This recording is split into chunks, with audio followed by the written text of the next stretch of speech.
Does anybody watch CNN or read the New York Times here? I love coming back to Miami. This is fantastic. Although I don't really like the Miami Herald either. Am I right about that? I don't really like what I read there either. So it's hard to find out what's going on, which is why organizations like UANI, which you both work for, United Against a Nuclear Iran, CPAC, you really have to go to first sources to figure out what's going on. And the other thing you're not being told is even conservatives have had this big debate about what is regime change, what isn't regime change. And I think I always view regime change as a euphemism for basically assassination, usually. And it's got a very spotty history. So I understand why people are like, I don't know if we want to get involved, American troops, in trying to select the next leader of a country. That being said, America should always be the ally of freedom when people in their own country want to stand up and take over from an autocratic leader, a despot, a regime. And I think what we're losing track of in that conversation is the horrors that Iran finances and funds.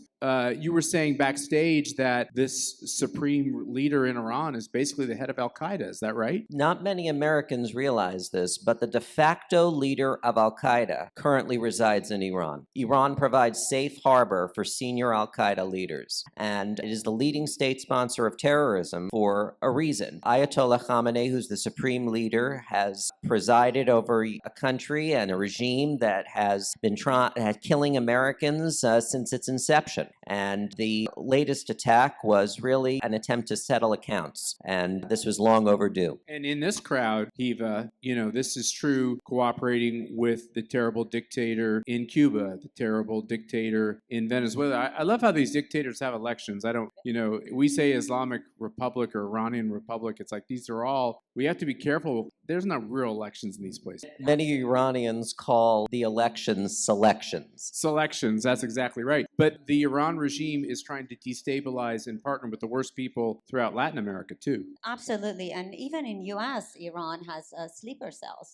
Just a few days ago, well, we can thank Joe Biden for the sleeper cells and the open Absolutely. border. Exactly. The policies led to that. 11 people were arrested. And from that, 2 people were known to have connections or have worked with IRGC or supported Hezbollah. And the Khamenei has for a very long time worked to create these institutions or these sleeper cells within Western countries in order to be able to operationalize them at the time that he needs to. So their influence runs across regions. So they're not only a threat to the region, they're a threat to global security.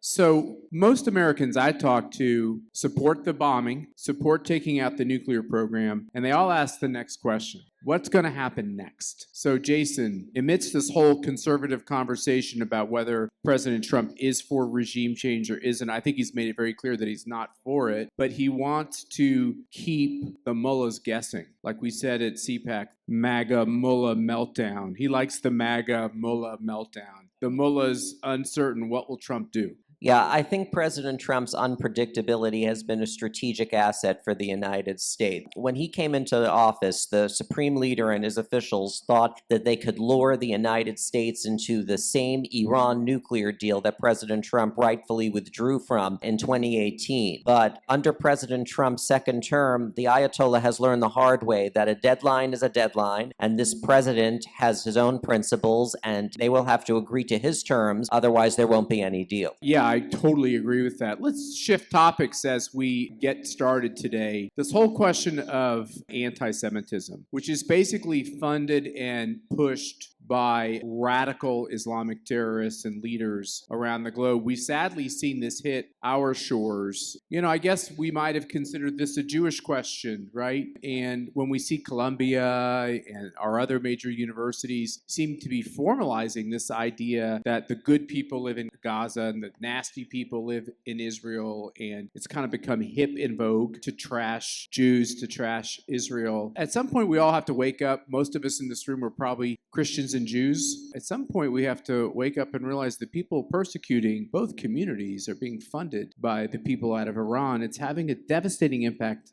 in our society. What's your response to that? Well, I think the Iranian regime is the leading state sponsor of anti Semitism, and that's a designation that has been well earned. I think if you look at some warnings from the U.S. intelligence community, they have disclosed that the Iranian regime is trying to pay individuals in the United States to formulate anti Semitic attacks against Jewish Americans and other communities around the world. And that's very dangerous because what starts with the Jewish community doesn't end with the Jewish community. And we know in some of the several months ago in some of these demonstrations in colleges, we know that the IRGC's people were involved and they were paid. Some participants were paid to participate in these demonstrations that were for college students that were doing the demonstration, but there were these older crowds that would participate, and they're known to have ties to the IRGC as well. And you know, the identity of this regime, the core existence of this regime is based on